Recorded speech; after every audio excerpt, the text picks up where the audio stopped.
The body of a man named Ratan Banik has been recovered by police from inside a shop in the Kalyanpur Middle Market. Ratan Banik, a familiar face to many in the market, had been living in the shop for an extended period. Local sources indicate that he had been suffering from mental distress for some time. Upon receiving the news, Kalyanpur police quickly arrived at the scene, recovered the body and sent it to the Kalyanpur hospital for a post-mortem report. Police stated that the body will be handed over to his family after the post-mortem is completed. The sudden death has cast a fall of grief over the market. আমার কাছে information আছে যে বাজারে একজন লোক সবসময় থাকতো, এর নাম হচ্ছে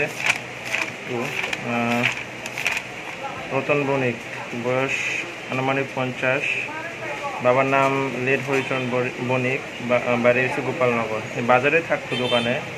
তো জানা গেছে যে গতকাল সকাল থেকে দোকান বন্ধ করে দোকানেই আছে, খুলছে না। তো একটা ইনফরমেশন আমরা আয়া দেখি, সাথে বড়বাবু আসলো, সবাই মিলে দেখছি, বাজারের সেক্রেটারি আসলো। তো আলটিমেটলি দোকানটা খুলে দেখা যাচ্ছে যে লোকটা মারা গেছে।